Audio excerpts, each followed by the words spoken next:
Everywhere you look, there are more screenwriters and producers eager to take great stories and make their own. No matter how major a writer it is, no matter how great the book, there always seems to be someone on hand who thinks they can do better, eager to take the story and improve on it. The book is the book and the film is the film, they will tell you, as if they were saying something profound. Then they make the story their own. They never make it better though. 999 times out of 1,000, they make it worse. Now, these were the words of George R.R. Martin on the back of the second season of House of the Dragon, which released to middling reviews. Martin was upset with some of the changes he made to the source material, which we discussed in detail on our episode on the House of the Dragon, which you can check out on our podcast page. But he is right. There have been several movie writers, directors, and producers who have taken great literary source materials, bestsellers even, and have turned them into ultimate piles of trash. On this episode, we discuss a few of them in detail, going through just how much we love the source material and just how much we hated the actual output of the films. This is the Two Please podcast, where we discuss all things film, entertainment, and pop culture. I'm Abin. And I'm Rohit. Let's start the show.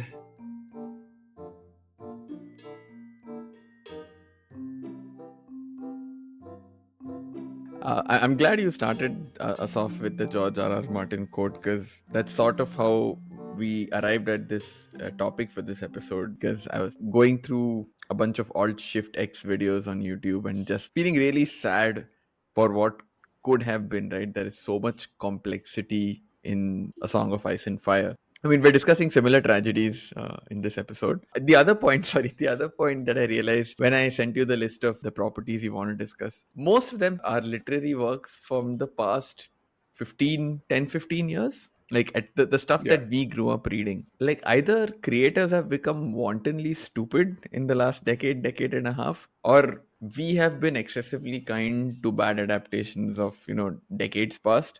But I couldn't really find, even when I was researching outside of my own preference, I was researching, hey, famously bad literary adaptations.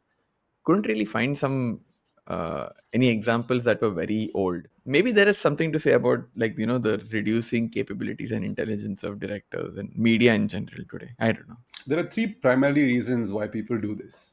One is the studio doesn't trust the property enough to have legs, so they kind of just package it as a standalone film and push it off. Then there are some that feel that they need to adapt the source material to stay with the changing of times. They want it to feel relevant and not regressive. And the third point is when a studio is just cash hungry and they decide to stretch franchises past their breaking point, resulting in a series of films. Yeah, I know what you're laying the groundwork for. Absolutely trash. Yeah, exactly. But that being said, let's kick things off. Where do you want to take us? As good a segue as could have been with the last point you made. I think we can begin with The Hobbit. And on that note, I will never participate in a Lord of the Rings episode just to spite you. Just kidding. But yes, The Hobbit, elaborating on the point you just made, where studios sometimes get cash hungry. We've seen that in sequelitis that has plagued films for well over a decade now. But yes, we have studios that want to milk everything that they can out of an IP. Oftentimes on the back of capitalizing on the goodwill of a previous franchise, which is exactly what happens in the case of The Hobbit. You've sort of gotten the gang back. You've got Peter Jackson. You've got most of the cast for characters that are common to Lord of the Rings and The Hobbit, like your Gandalfs, and fill in the blanks here. Gandalf is the only one that's coming to mind. Only one who's like Galadriel is not really there, but she's there. Legolas is retrofitted into this for some stupid reason. He pulls shit out of the most random aspects of the lore to make this film a blockbuster trilogy. Exactly. And I'm sure a lot of that is also studio driven, right? Like get as much of the original gang back, build on that nostalgia. And they sort of wanted to recreate the same thing they did with Lord of the Rings, right? Movies which are slightly on the longer side.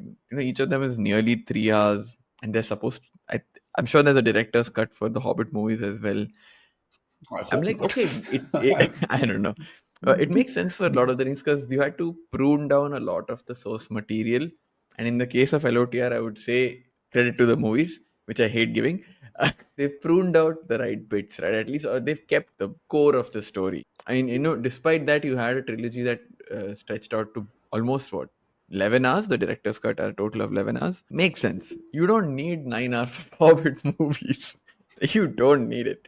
But yeah, that's my opinion as somebody to whom the franchise is a lot closer to their heart. Abin, how do you feel about the Hobbit movie? Okay, I want to break this down. I was very excited for the Hobbit films when it was first coming through. The Hobbit is one of my favorite books. I remember the first time I read it, and I read it when I was 14 years old. It front of my balcony door with like the rain pounding on a beanbag that was way too old. Like I have this in detail, right? And I spent Nice. one afternoon sitting there just reading, going through the book, and it the one thing the Hobbit has, it has this sense of childlike wonder. It's a children's tale. It was written for children. The film's tone tries to ape Lord of the Rings, and yes, there is a slightly darker tone to it and a bittersweet ending. I agree for the most part, but even with the Unexpected Journey, which is the first film of the three which I like, and Desolation of Smog as well, I thought was okay with a terrific performance from Benedict Cumberbatch as Smog. It's just the rest of it felt so unnecessary. Now, for those of you who don't know, The Hobbit was meant to be two films and was to be directed by Guillermo del Toro. Guillermo del Toro ended up walking out due to some creative differences. Things got pushed. He went into Pacific Rim, and then they brought Peter Jackson back, who had said, "I am done with this universe. I'm not going back." They brought him back, and by the time he got to the third film, there is a very famous story of how Ian McKellen was basically acting with puppets or with like statues around him, and it reduced him to tears by the time that they got to the third film. By the time they got to the third film, pre production was so rushed that they were going to set on a daily basis and planning on what to shoot. And it shows. The Battle of the Five Armies is one of the worst films I have sat through. I went for a 9 a.m. screening of it here in Bangalore. And by the time I got out, there was a sense of visceral rage in me where I was like, I'm so upset that this movie exists. And I'm so upset with what they did to the franchise. And for me, The Lord of the Rings is very, very dear. The relationship I have with Peter Jackson is very dear. And this feels like a huge slight and stain on that relationship. But judging by the reaction to it over the last couple of years, I'd say my feelings on it are slightly more tempered compared to what how people felt. It felt like you walked in and spat on someone's face. That's how insulting it felt to a large group of people. Because I understand that there is a studio need to like stretch things out. They did it with Harry Potter and the Deathly Hallows, which I'm not a fan of part two, but people love the part two. Is very critically rated. It just didn't work here. It should have been two films, and that should have been it. But that was not the case. Yeah, and there's like so much padding. The most egregious example that I can remember, I think there's an entire, I don't even remember which films. To me, the three of them are one blur, which I sort of sat through. I like the smog bits. I don't know, smog, how you pronounce it. I like the smog bits. Hmm. But yeah, coming back to the most egregious example, there's a scene where bunch of these dwarves come to Bilbo's house. I think they're making dinner or something. There's a whole song and they're First movie. spinning plates. Yeah, Hmm. and I am literally that Obama meme. I'm like, what the fuck are we doing? What is this? Like, what's That's the happening? song from the book. That's Sun Had to play. That's for Bilbo Baggins Hates, which is fine, but it didn't need It to. is not. It is not. It is not fine. The first film I forgive a lot, especially even the whole Riddles in the Dark thing, which is one of my favorite chapters in literature ever, where Gollum and Bilbo are exchanging Yeah, that was riddles nice. essentially in a bid for survival. That was really nice. And then with the eagles guiding them through the mountains, again, it gets the essence of Lord of the Rings. But by the time you get to movies two and three, it becomes so blatantly obvious that everything is being shot on a soundstage. And the wonderful thing about LOTR was its landscape. Yes, there are a few CG shots, but for the large part, you see even today of people hiking through like the mountains of New Zealand with Howard Shore's music pumping in the back, with like a drone following them around, trying to recapture the magic of those LOTR shots. You feel the sense of, of how big this world is. And with The Hobbit, the moment you swap that for like a green screen, you instantly minimize the scale of how things can be, how big things can be. I was very annoyed by it. Yeah, absolutely. And I feel it's a lot of this, cost cutting that studios do. I mean, it's not just studios, right? Entities in general. If there's a cost cutting measure, I don't know why they're so willing always to sacrifice quality for cost, right? The same principle being applied here. The other bit I really or not so much me, but I've heard like the fandom really get pissed off about is that whole forced love triangle at the end. There's Of course, yeah, yeah. Legolas, some other elf, and some other dude. You have to tell me. I don't even remember. I think it's Killy the dwarf, Toriel, and Legolas. There's some weird forced love triangle, and it's so unnecessary. Wasn't required. To give the dwarfs more, like more of a story. I didn't need to see this shit, guys. It really upset me. I blocked it out. Thanks for bringing it back. Yeah, that's what I'm here for. Okay, but But yeah, anyway, those let's are book the end that. Hobbit Yeah. movies. Mm. Still not the worst of the bunch. So I'm sort of glad we're not starting off, right out into the pit of despair of sorts. Um, Mhm. I think it's only going to get considerably worse from here.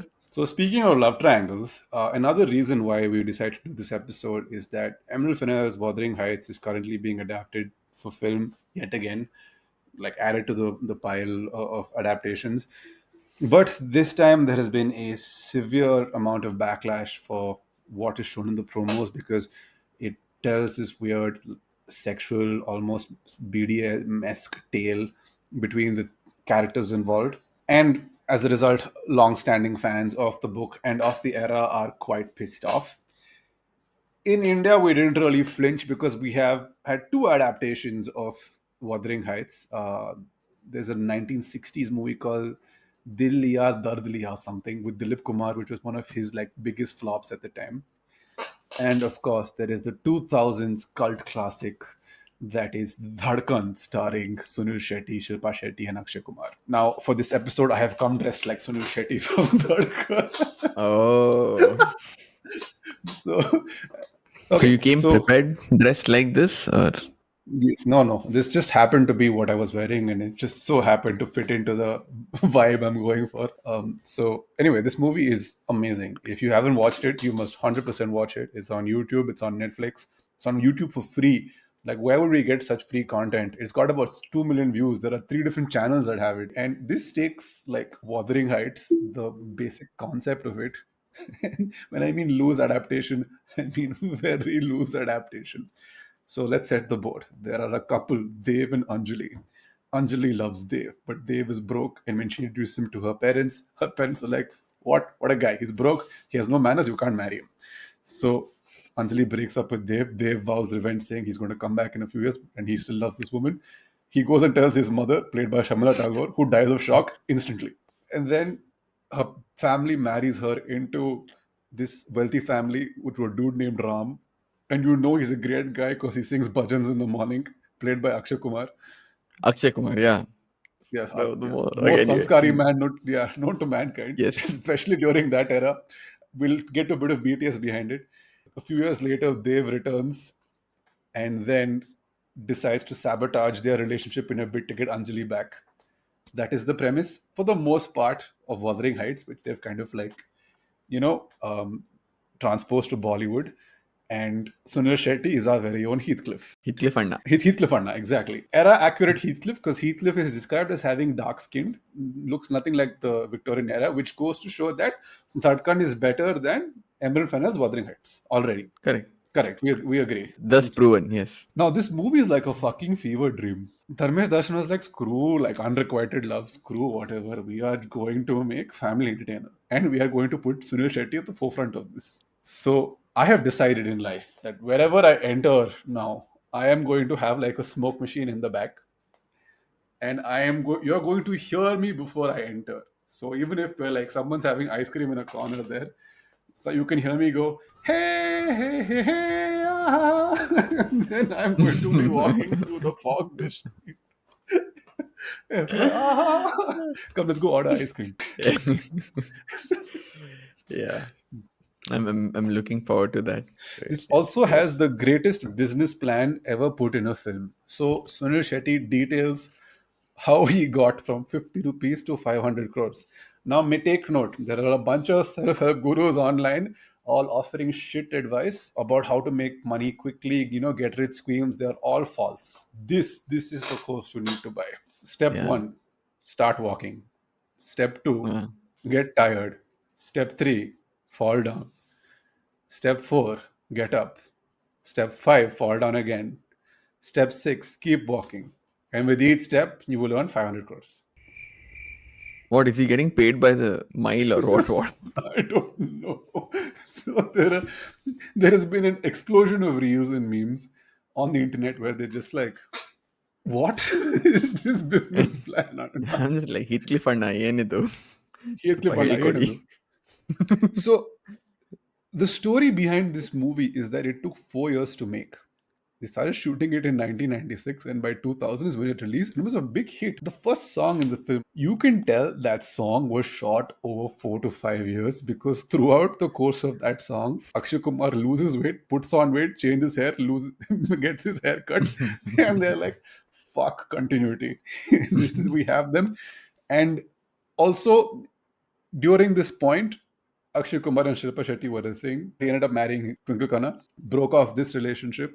So it's safe to say there was a fair bit of tension on set. So they're like, fuck continuity, we need to get this movie out. And you can tell throughout the film when what portions of the film were shot. In fact, this it's so egregious. There is a lady that cast as Akshay Kumar's sister in the film who is replaced after one scene.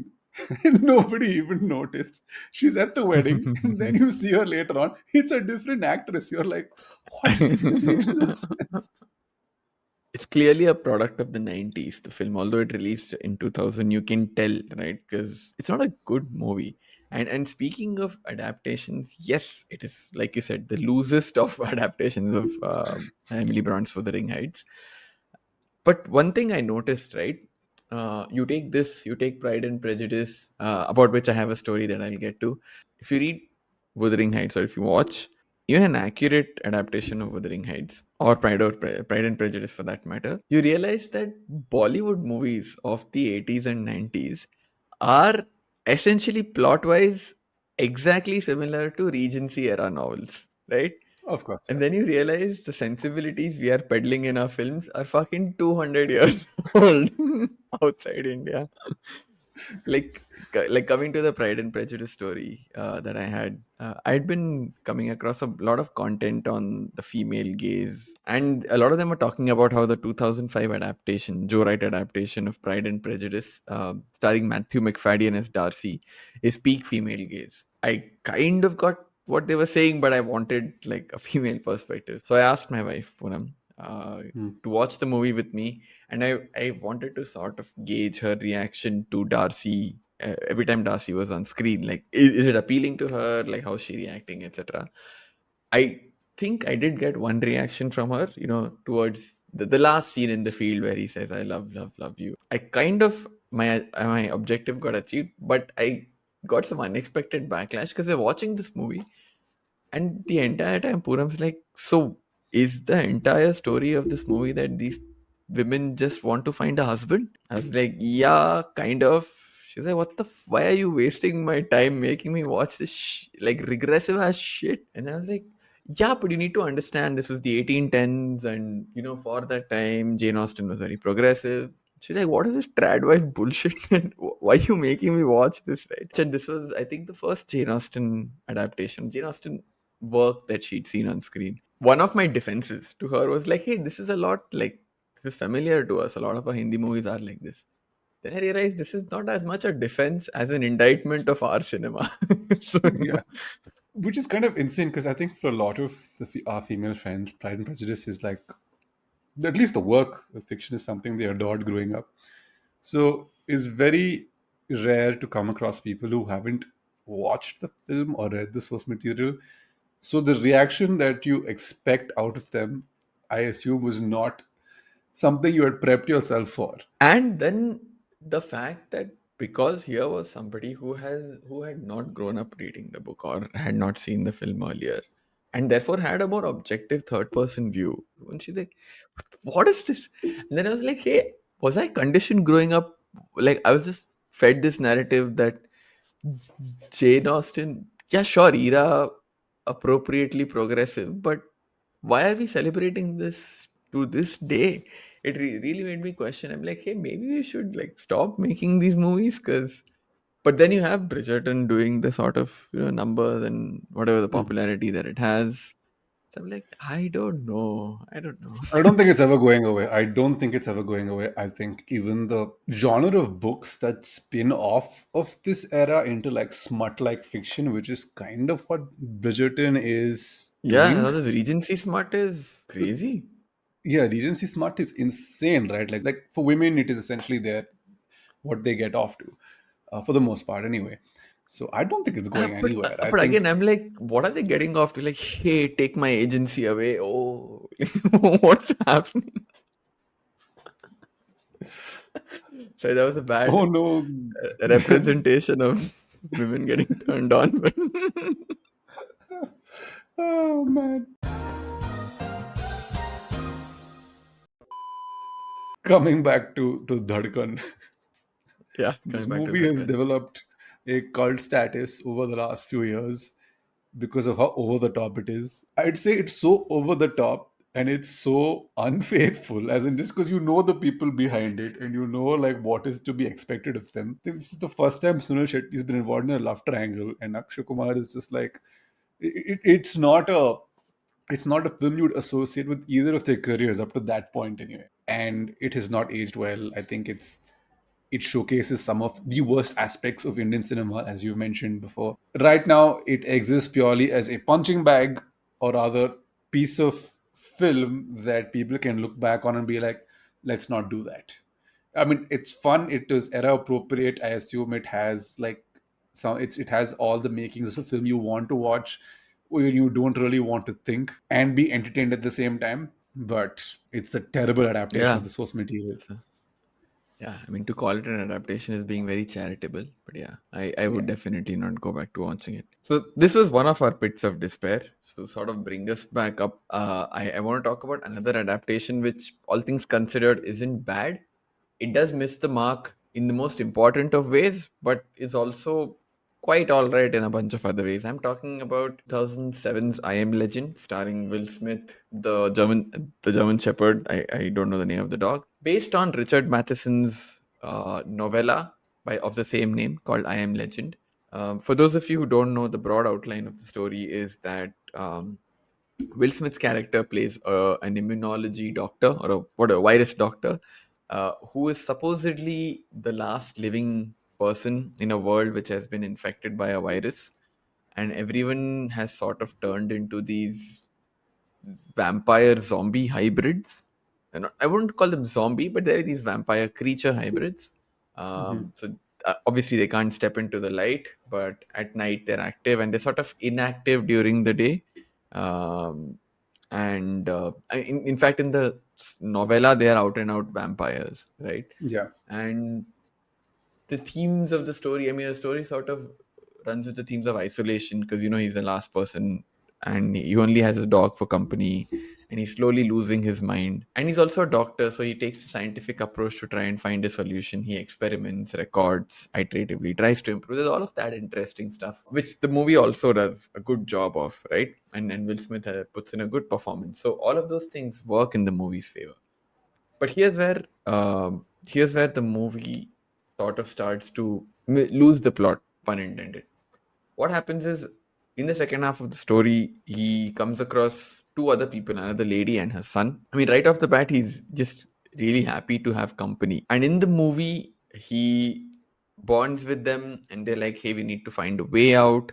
He goofs something up because of which the monsters know exactly where they live, so they come and attack his house. But he basically has to sacrifice himself, I won't get into details, to let the mother and son escape. That's what the movie does. But in the book, what happens is the mother and son don't warm up to him as quickly. They're naturally a little more suspicious, right? Who is this only other person who's managed to survive in this world? And the vampires in the movie are a lot more intelligent than in the film. In the film, you get a hint to their intelligence probably towards the end of the film, where the leader of the vampire group that is attacking Will Smith says they just want him to release this one girl vampire that he's Mhm. captured, and they show a butterfly. Sort of, he does a butterfly thing with his thing on the glass, right, with his breath, to say she has a butterfly tattoo. That's just give her to us, and we'll let you be. Again, that's the deleted ending. They never went with that ending. They went with the Yeah. ending where vampires as a bunch of savages attack him, which I will get to. That's the only hint of intelligence that they even could have shown, which they eventually didn't, right? So there's a Hmm. double whammy there. But in the book, they're intelligent, they have a language, they've evolved a language. And when they say I am, when the title says I am legend, it is referring to the main character, because for the vampires, he is now a monster because he is picking them off the streets. He's experimenting on them. He's basically like that Joseph Mengele, right? Where he's Hmm. this wacko doctor who is like cutting open their bodies, trying to understand what they're made of or whatever. And what Richard Matheson is trying to say is this is the way society has evolved. Whatever caused the virus to spread out and like push the world in this direction, that's the step evolution has decided to take. And the main character is sort of fighting that change, right? And Hmm. therefore he is now the monster who is not getting with the times. I'm supremely oversimplifying the nuance in the themes. And this realization hits him at the end where he says, oh, I am legend because to them I am that legendary monster.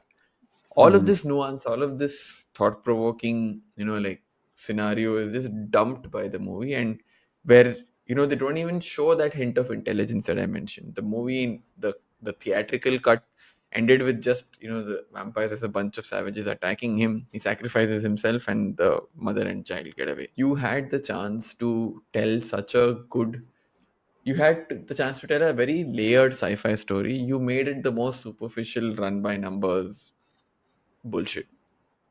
Like, why? It is one of the films which I enjoyed watching when I first saw it. I remember the day I saw it as well. I went back to read the source material, and I think I have Crack.com to thank for this. Crack was one of the first few like big neon indicators to be like, go read the source material and come back and just see how much of the nuance is removed from the film.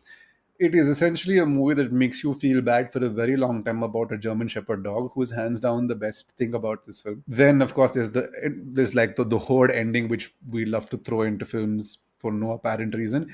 There is another comparison that I wanted to bring, but I haven't either seen or read, which I heard is World War Z is also the same thing, where World War Mhm. Z is a good film, but a terrible adaptation of its source material. It's like they Yeah. might as well just have like changed the name altogether, because it carries nothing of the nuance and the inner conflict that the characters have in World War Z.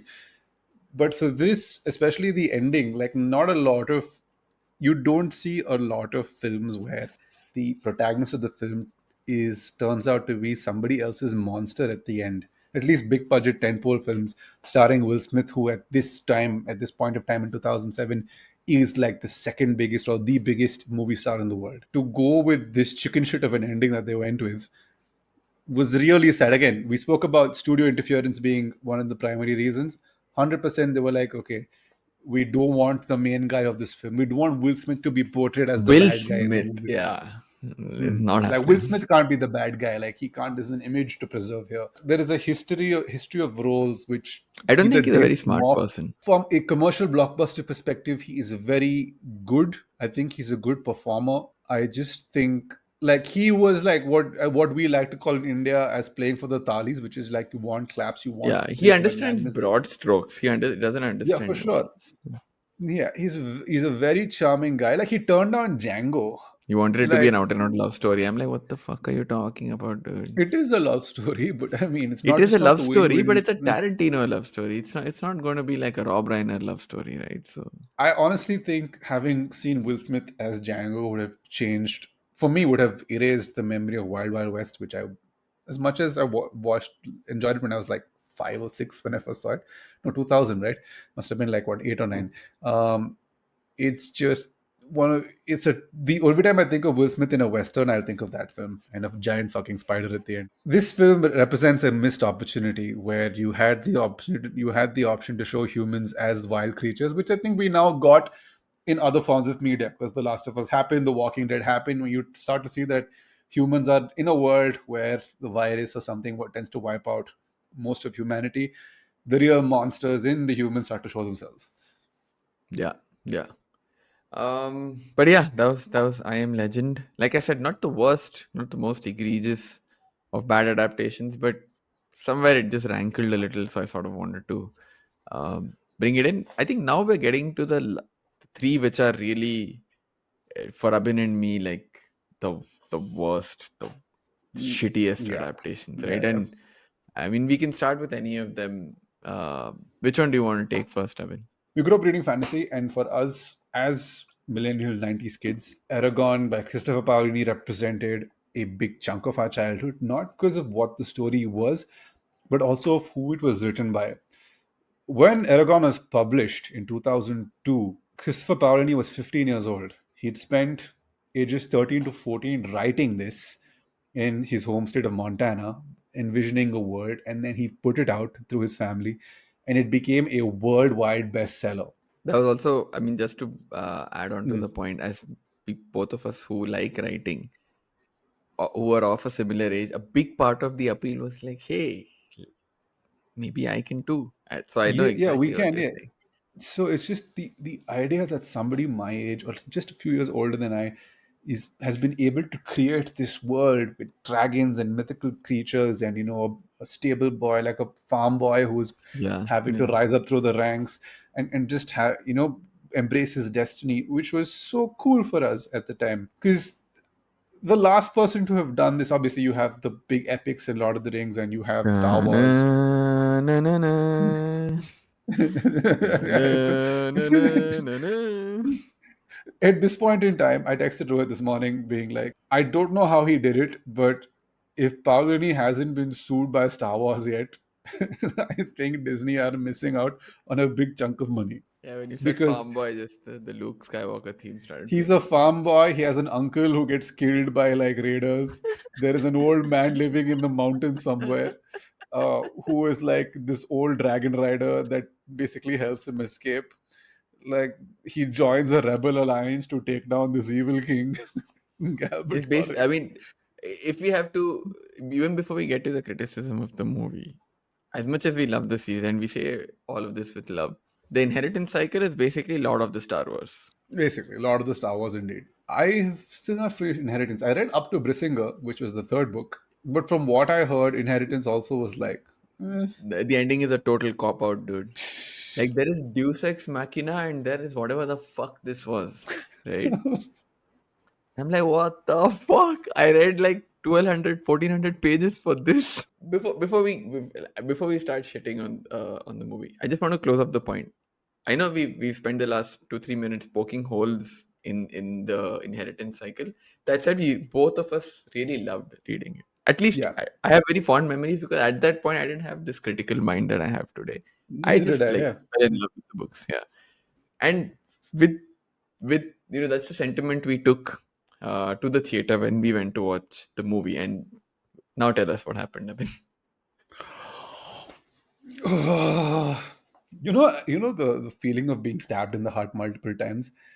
yeah. Is it Scream the one? Yeah, it's Scream, right? Scream 2, where the woman is watching this film in the theater and she's watching a slasher, and each time someone gets stabbed, she's getting stabbed by two people in the theater, and she walks up to the end and then dies.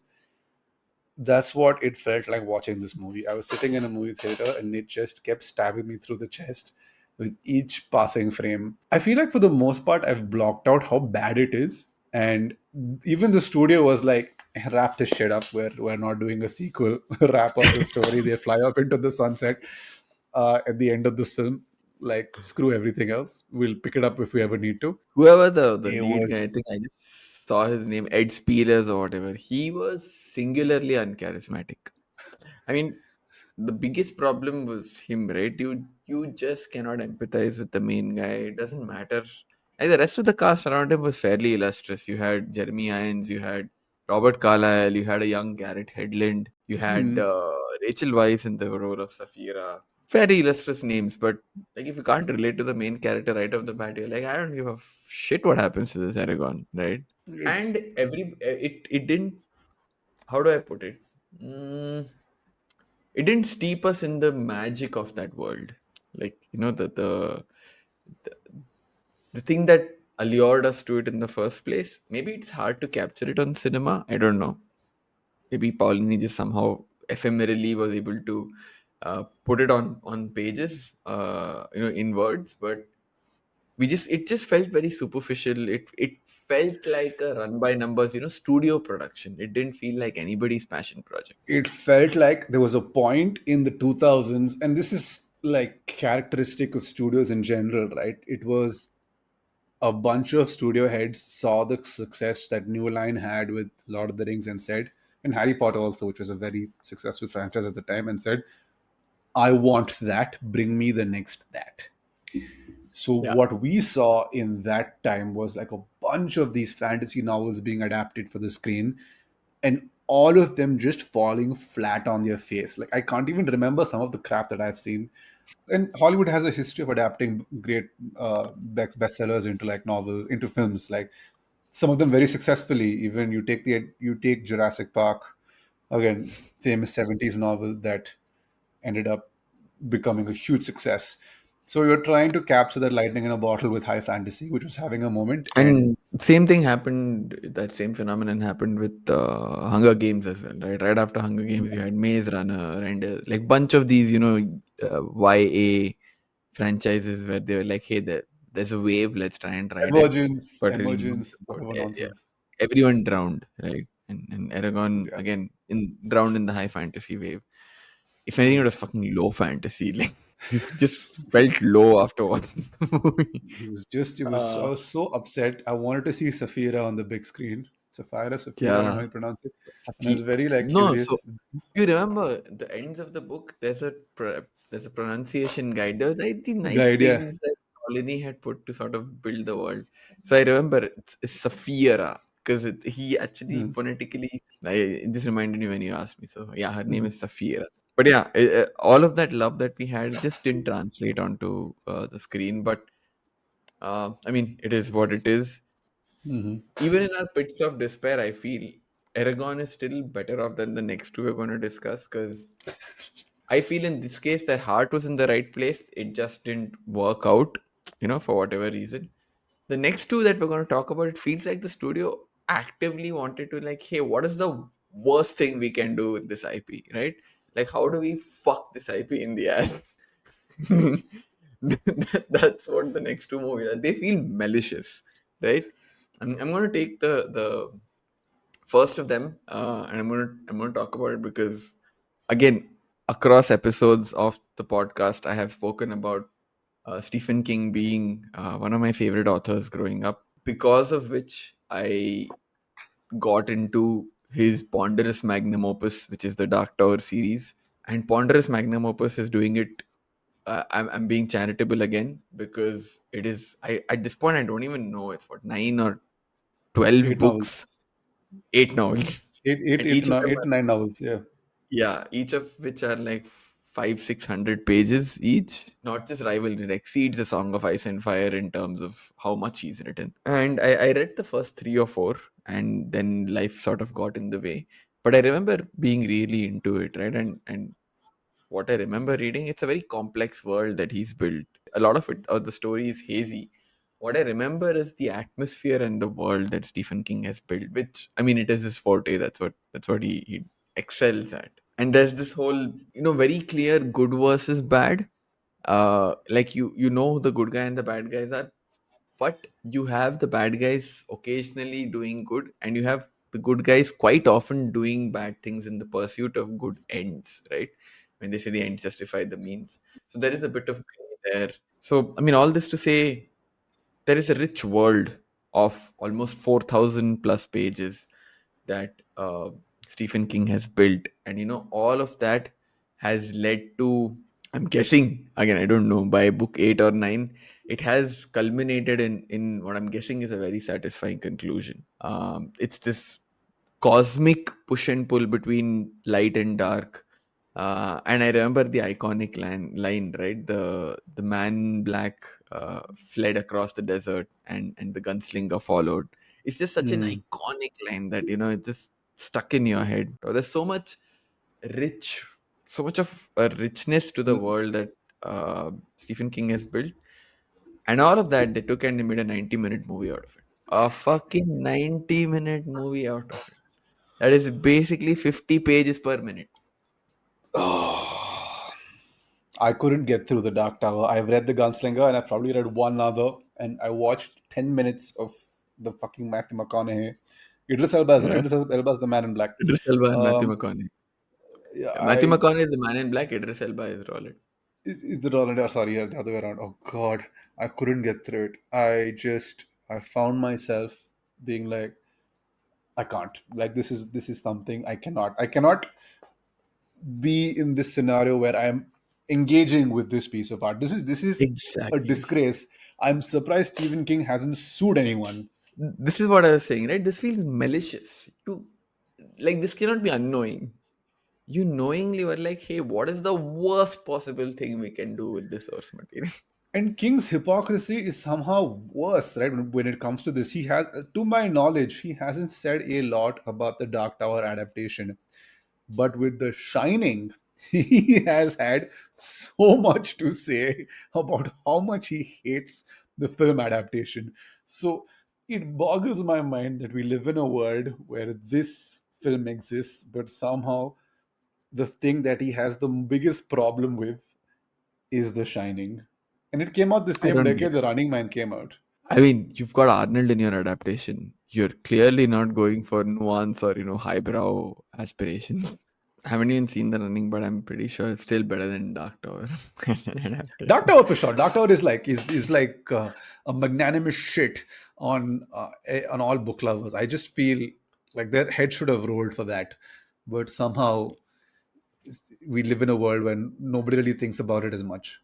Like if you go to Yeah, the Dark Tower thread, Reddit thread, it's like it came out 2015, I think.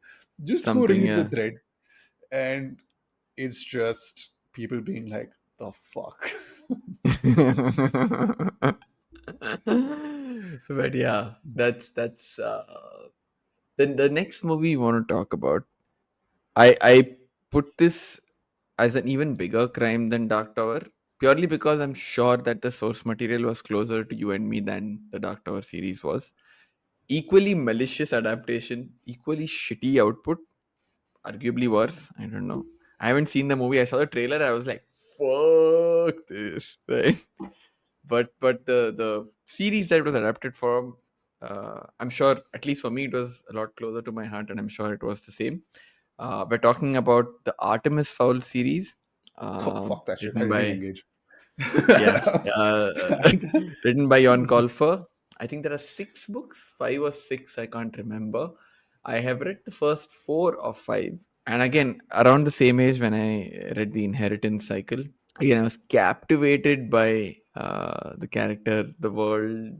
I mean, the characters, the world building, especially captivated by Artemis Fowl because, again, as a kid who is 13, 14, sort of starting to find your own identity, and almost semi-consciously you're deciding what kind of person you want to be, right? You want to be that broody, silent, mysterious type, or you want to be the outgoing whatever, right? There are these archetypes that your mind sort of wants to put you in, and then you come across this cool kid who is sort of everything you imagine that broody kid will be, right? He's super smart. He doesn't talk much. Like, very taciturn, wears shades. He's dressed in bespoke Zegna. I'm like, what is this? And he's like a genius. He has like this super bodyguard and butler. He's always Mhm. 2 steps ahead of everyone. And there's again this whole magical world of elves and dwarves, and but also Jon Colfer takes a very almost cynical approach to the world of magic, right? This world of magic is not magical.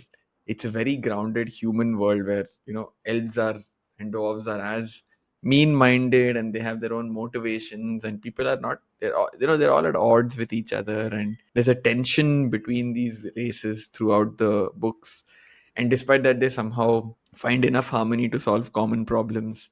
It's such an engaging read, and Jon Colfer brings a very unique sense of humor as well, right? It's a very Irish sense of humor he brings to the characters, which is lovely to read. It's engaging, it's entertaining, it's funny, it's warm, in equal measure, and I think more than anything else, it's cool, right? Like as a kid, Artemis Fowl, the character is super cool, and you're just like, hey, I want to be like this smart guy. And then I saw the trailer for the film, and first of all, Artemis has way too many lines in the trailer. And he looks at something, he says, He literally puts his shades on and says, "Cool." I'm like, what is happening? I saw that trailer. I remember like it came out like it's a pandemic film. No, I think they shoved it onto Disney Plus Yeah. at some point. I remember this. I remember this, and like the world was falling apart to begin with, and then here comes this godforsaken monstrosity of a trailer. I took one look at it. I have read Artemis Fowl years ago. It was a book. I was very beloved to me, and the series was very beloved to me at the time. I don't haven't read it in a few years. My memory of it Yeah, is very foggy. But from what Artemis always came across as this guy who was level-headed, who was way too mature for his age, but he was like, exactly. "I've got this right." To see, I saw the trailer and said, "I'm not taking part in this. Like, I refuse. Like, this is." I did. Dude, I started trying when this with I the Dark literally Tower. I saw couldn't. he does this. Cool. I'm like, no, not happening. Poor kid. I don't know. I hope he's doing well. But oh my god, like to, and again, this is once again when you have a best-selling novel, right? Here's a. It's so simple to just adapt and put stuff on screen. There have been. I will get to one final when we conclude the episode, which will in the next couple of minutes. I'll speak about one thing, like two the flip sides of good adaptations and bad adaptations, and good changes and bad changes. But this was, I to me, like a war crime. This is like It you. has There is a 8% on Rotten Tomatoes. I just checked. it, and right. I think it should have zero. I think this should reach one missed call levels of bad. It shouldn't even have the 8%. I think Inkheart is another property that also came out. I mean, Inkheart was much later with Brendan Fraser, earlier with Brendan Dude, it's Fraser. directed by It, Kenneth Branagh. What the fuck are you saying? What are you Kenneth, saying? Kenneth Branagh's like, fuck this. I have a house to buy, or I have like some shit to do. Oh my god. I did not Okay, that's know probably this the direct. worst of the lot because a lot of the Yeah. other bad films in this, like in this episode, are directed by, you wouldn't call them prestige directors. I think Kenneth Branagh Yeah. definitely is a prestige director. He is a great actor. Even the Poirot films I like for the most part. His handlebar mustache is like a strange choice, but I mean it is Yeah. the mustache. Just But for comparison, the Dark Tower film is directed by some dude called Nikolai Arcel. I don't know who the fuck he is. So never whatever, I heard. don't care. Kenneth Yeah, Branagh directed 8% rated Artemis Fowl. I think Branagh was like, screw it, I'm gonna make a film. I The man has Disney's won paying me. Oscars. Yeah. Ah. I'm vindicated in saying this is the worst in our list. Like, I think it is hands all, down the yeah, worst. I think from a critical standpoint, it is the worst. It is a film. It's so bad that you and I haven't seen it. Like we saw the trailer and we were like, we will not do this. I yeah. very Even with Dark rarely, Tower, we got till the movie like 10. I watched maybe 7, 8 minutes. You watched 10, and we cut. Here, and I the was like, I trailer cannot do only. this. We're like, No, no. I think the doctor was like the hand, like the second time you burn your hand while touching fire. The first time you fuck around and find out. The second time you're like, yeah, yeah, whatever. And then the third time you're like, okay, I'm going to stay away. This is very much it. That I have one final bit which I want to just very quickly like add. I spoke very briefly about good changes, or rather like not so faithful adaptations. It'd be remiss in my podcasting co-host duties if I didn't mention the Potter series, because for a good chunk of these films they are very well adapted, and I think the biggest changes came in book 3 with Prisoner of Azkaban, a film when I saw in theaters for the first time, I hated, because Prisoner of Azkaban is one of my favorite films and favorite books rather, my favorite Harry Potter book, and it took me a year because I was only 13 when I saw it in theaters, and I said they changed everything. mm. Like it didn't feel like the world. The Quidditch World And Cup was gone. that's A because bunch of Quaron things. came in, right? Yeah, Quaron came All in, and new Quaron was like, sensibilities. Man. yeah, he came with like I was used to Columbus's world, which was like, okay, we'll keep this faithful for the most part, and we'll keep it Yeah, by the numbers, and we'll make these holiday rewatchables for like the rest of eternity. Quoron comes in and it's this new thing, and then a year later I watch it again and I'm like, oh, this is amazing.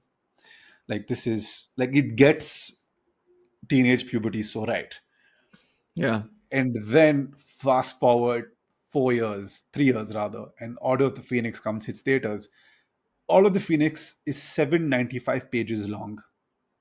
It is a 2 hour 15-minute movie. The Hobbit was 320 pages long, and it is three films.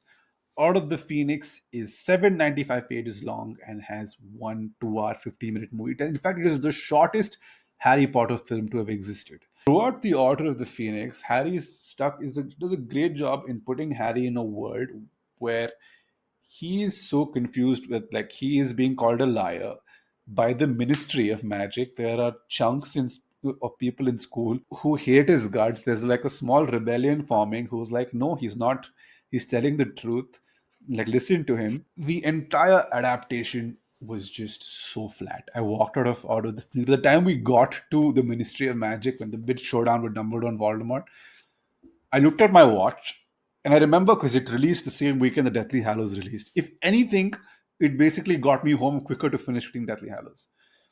That is the only plus point I have with this film's adaptation. Otherwise, it was a terrible time waste of a film. Order of the Phoenix and Half Blood Prince. I don't remember the films very memorably because Half Blood Prince, we've discussed this, suffers from the penultimate book curse. Not its fault, more Hmm. or less. Order of the Phoenix, I don't remember the film. I remember the book because you're right, it's a very flat adaptation. All of the rest, I remember the book and the film, right? Because for all their faults, they're still quite faithful and memorable. Hmm. But no, I completely agree with you. But yeah, these were just. I'm sure there are more. If you guys feel like we missed speaking about any other bad literary adaptations, please let us know in the comments. But these are the ones that came to our minds. Uh, Not the happiest of topics. I mean, sure, it's fun to It's shit okay. on This is cathartic. We movies once need in a one of while. these Yeah, episodes every while. Yeah, yeah, for yeah. sure. But yeah, that was our list. Let us know if there are any more you can think of. Yeah, we'd love for you to just let us know some of the films you liked, some of the films you didn't like, some of the books that you love that got absolutely shat on when it came to the film adaptation. I'm sure there are plenty. This episode could be like a series we do again after a couple of episodes, because there's just so many so many bad adaptations that exist in this world. But yeah, that's us. We'll be back again in a week or so. So it's the holiday season, so we'll try and keep things fairly holiday and festive, rolling up to the end of the year. I think we have our Christmas movie planned. It's probably the least festive part of the Oh, film yeah. series that we're doing. But besides that, everything else should be like a nice little warm walk in the path as we wrap up things for the year. I can't believe it's almost the end, but it is the end. Anyway, if you've gotten this far, please let us know in the comments.